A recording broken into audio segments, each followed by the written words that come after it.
తమ్ముడా, చెల్లి, మీ కొరకు నేను చేస్తున్న ప్రార్థన, ఓ దైవజనుడిగా దేవుని సన్నిధిలో నేను కోరుకుంటున్న కోరిక, క్రైస్తవ కుటుంబాల్లో నుండి సివిల్ సర్వెంట్స్ లేవాలి, క్రైస్తవ కుటుంబాల్లో నుండి ఐపీఎస్ ఆఫీసులు లేవాలి, క్రైస్తవ కుటుంబాల్లో నుండి ఐఆర్ఎస్, ఐఎఫ్ఎస్, ఏ పబ్లిక్ సెక్టార్కి వెళ్ళినా యేసయ్య పేరు పెట్టబడిన పిల్లల ఆ స్థలంలో కనబడాలి.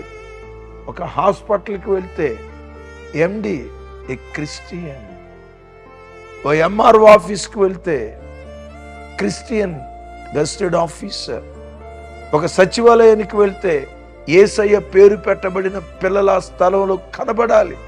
నా ప్రార్థన, నా చేతులెత్తి దీవిస్తున్నాను. రాబోయే నీట్ ఎగ్జామ్లో కానీ, జేఈ మెయిన్స్లో కానీ, రాబోయే కాంపిటేటివ్ ఎగ్జామ్స్లో కానీ ఈ వాక్యం వింటున్న నీ పిల్లలు విజేతలగుదురుగాక, నీవు విజేత వగుదువుగాక, రాజ్యములకు శిరస్సు వంటి జనంగా నా దేవుడు మిమ్మల్ని నిలుపునుగాక. అలా దేవుడు కార్యం చేసేటట్లు మీ కొరకు దైవజనులు ప్రార్థన చేస్తారు. అందరూ ప్రార్థనలో ఏకీభవించండి. దయగలిగిన తండ్రి, ఈ దాసుని నిలబెట్టుకొని మీరు వాగ్దానం చేశారయ్యా, నీ వాగ్దానం నమ్మదగినది. ఈ అరుణోదయమున నాయన ఎంతమంది అయితే నీ వాగ్దానం విశ్వసించి నువ్వు చెప్పినట్లుగా నాయన నేను శిరస్సుగా కలిగి నాయన శ్రమను ఆయుధంగా పట్టుకొని పాపానికి దూరంగా ఉండి నడవాలని ఎంతమంది తీర్మానం చేసుకున్నారు. అయ్యా చదువుల్లోనూ నాయన వ్యాపారంలో అన్ని రంగాల్లో నీ బిడ్డలు నాయన తలగా నియమించబడుదురుగాక, దేవ పైవారిగా ఉందురుగాక.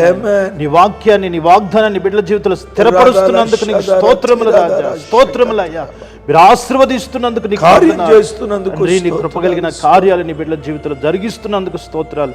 రానున్న దినాల్లో ఒక సాక్షులుగా బిడ్డలు లేవనెత్తినందుకు స్తుతిస్తూ ప్రార్థిస్తూ యేసు నామములో ఆశీర్వదించి అడిగి పొంది ఉన్నాము తండ్రి, ఆమేన్. తండ్రి అయిన దేవుని ప్రేమ, కుమారుడైన యేసుక్రీస్తు వారి దివ్య కృప, పరిశుద్ధాత్మ దేవుని సహవాసం ప్రతి కుటుంబానికి సదా తోడయుండి నడిపించునుగాక.